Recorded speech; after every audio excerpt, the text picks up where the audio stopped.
Hi guys! Welcome back sa YouTube channel ko. So for today, magsasagot tayo ng isang math problem coming from Engineering Mathematics, September 2016 Electrical Engineering Board, specifically under to ng combinatorics. So, ang problem natin is ito, pero before pala natin sagutan, shoutout muna kay Ralph Loren, kay Sir Jason Sikat, isa sa mga Lodi Kicks ko, mga boss natin yan. Shoutout din kay Daniel Tingzon Padilla at saka sa mga Lodi Cakes ko sa Siba, sila Sir Vin, Sir Jen, tsaka si Ate Pau. And I hope you all the best. Ingat po kayo palagi and more blessings to come, mga Lodi. So ito yung problem natin. In a delivery of 14 transformers, 4 of which are defective. How many ways that in 5 transformers selected, at least 2 are defective?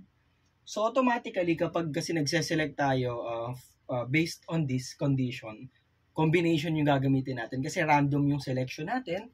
So tandaan po natin that the difference between combination and permutation is that kapag permutation, meron po tayong arrangement. Specific yung order natin. When it comes to combination, that is randomly selected. So dito pipili lang naman tayo randomly ng 5. So ayun. So pero analyze muna natin isa-isa para at least mas madali nating mahimay yung problem. Kasi may mga tao or may mga engineering students na medyo nahihirapan dito. So, kailangan natin bigyan ng pansin yung first statement na tinanong or binigay sa problem.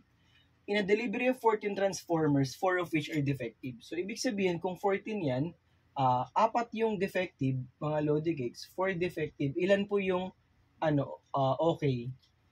Okay, that's correct. Yung non-defective is 10. Kasi nga, 14 minus 4. So, that is 10 non-defective. Yung mga okay, functioning well. Okay, tapos analyze natin. Pipili ka daw ng 5 transformers dun sa 14.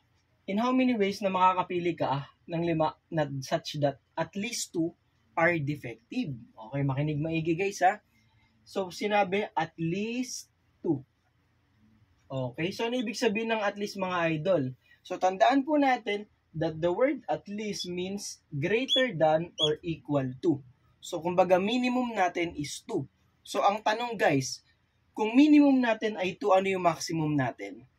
Okay, good job Lodi Cakes. Sir IJ 4, kasi 4 lang po yung pinaka maximum natin, yung pinaka bilang ng non-defective. So, the number of defective transformers is just 4. So, pipili ka ng at least 2. So, mga possible choices mo lang, 2 defective, 3 defective, 4 na defective. So, kumbaga, meron lang tayong 3 cases. Okay, for the first case, we have case 1, 2 defective. Tapos, guys, ilan yung pipiliin kong non-defective, mga Lodi Cakes? Okay, that's correct. Kasi 5 eh. So, meron tayong 3 non-defective. So, ND na lang for non-defective. Sir IJ, how do you calculate po ba yan? So, that is just a process of combination, and at the same time, we will be applying the fundamental principle of counting. So, that is just multiplication. 2 defective, 4 yung total. So, that is 4 combination of 2 multiplied by 3 non-defective, that is 10 combination ng 3. Okay guys, I hope that's clear. So, yung case 2 natin, 2 defective na to, at least 2. So, ang next sa 2 ay 3. So, 3 defective. Tapos, dahil 5 yung pipiliin natin, 5 minus 3, that's 2. So, we have 2 non-defective. So, considering 3 defective, so that is 4 choose 3, right? 4 choose 3 multiplied by 10 choose 2. Okay, guys. I hope that's clear, ha? Tapos, yung isa nating case, so lagay na natin dito. So, we have case number 3 in which yung maximum natin na defective is 4. So, 4 na defective and then isang non-defective. Sir IG, bakit po ulit isa? Kasi 5 yung pinili natin dun sa 14. So, 2 plus 3, 5. 3 plus 2, 5. 4 plus 1, that's 5. 5 defective, sir, pwede pa po ba? Siyempre, hindi na kasi 4 lang yung defective natin in total. So, this is equal to 4 combination ng 4 multiplied by 10 combination ng 1. Okay, so lagi siya multiply in terms of the fundamental principle of counting.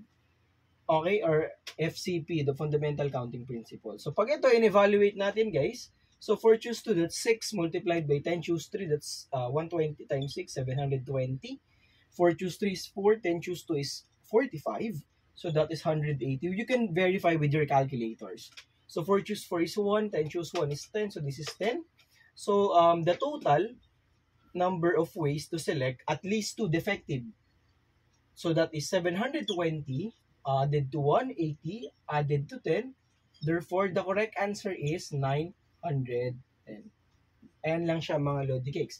Or gusto nyo pong gamitan ng CalcuTech, pwede mga Lodi Cakes. So that is the summation of 4, combination ng x. Tama ba mga Lodi Cakes? Multiplied by the 10, combination of 5 minus x. Mga Lodi Cakes, from x equals to hanggang 4. Kasi yung 4 na po yung maximum niya. Pwede nyong evaluate to, and then makukuha nyong sagot is 900 din. So if ever you have questions or clarifications regarding dun sa problem natin or sa solution, feel free to comment on the comment section. And maraming salamat sa mga patuloy na sumusuporta sa channel natin. I hope you all the best mga Lodi Cakes. Kita-kit sa mga susunod na videos pa ni Sir IJ. And thank you so much. Bye-bye and God bless.